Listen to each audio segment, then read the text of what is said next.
Be a very different experience, no matter how successful you are within a group, to be one of an ensemble and then to find yourself out there at the front. Yes, it's quite a jump to make. I'm thrilled. I didn't expect to get so much success so soon. Yes, it looks very good at the moment. I'm very pleased. Now, we were discussing while we were looking at the film there. In fact, there's a story in the Daily Mirror today saying that you're nervous. Yes. Oh dear. Well, you see, you have to read these things. Sorry, was it your paper?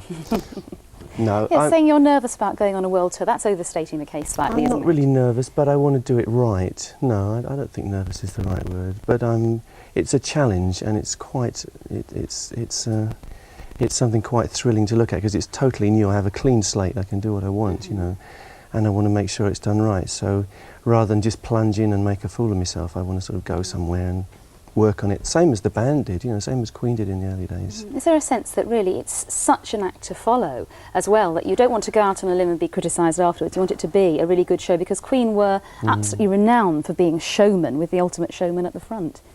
Yeah, well, people pay their money, you know, and you really, you have an obligation to do something special, I think. Yeah, it's not enough to just shuffle on and say, well, this is what I do. You know, you go for it, and I think that's the way we've always been, and I don't want that to change.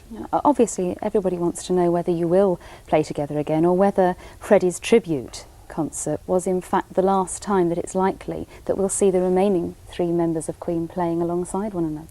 I'm sure at some point we'll play together again, but I don't think we can be Queen anymore. I really don't. I don't think it makes any sense without Freddie. You know, it was, and we always said if any one of us went, Queen wouldn't be a viable proposition anymore.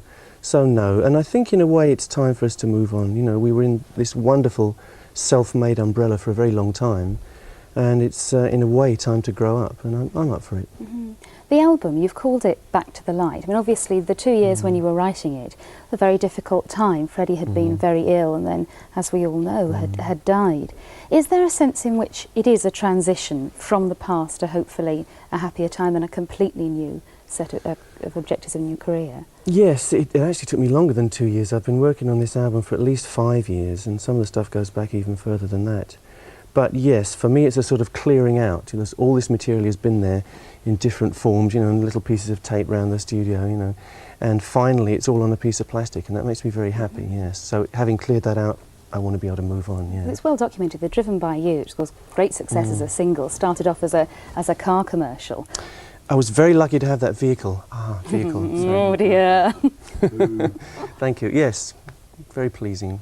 Now, what about this one? Because it's completely different from anything I've ever heard from you. Yeah, this one I've lived with for the 5 years that this thing's been going. Yes, it's been in my head for a long time, and it's nice to get it out, and I will be glad to get past this one in a way. It might seem a strange thing to say, but some things sort of haunt you, you know, and this song's quite important to me, and I'll be glad to get it out of the way. What inspired this one then? Depression, I suppose.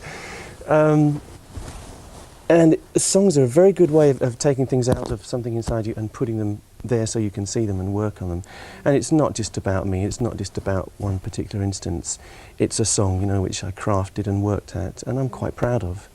And I hope that being a song, it will mean something to a lot of other people. That's what it's all about. Happier times ahead from you. I'm sure you can't go wrong with it at number 7 in the charts. We'll see a little bit more of you later on, Brian. Thanks very much for coming in. All right.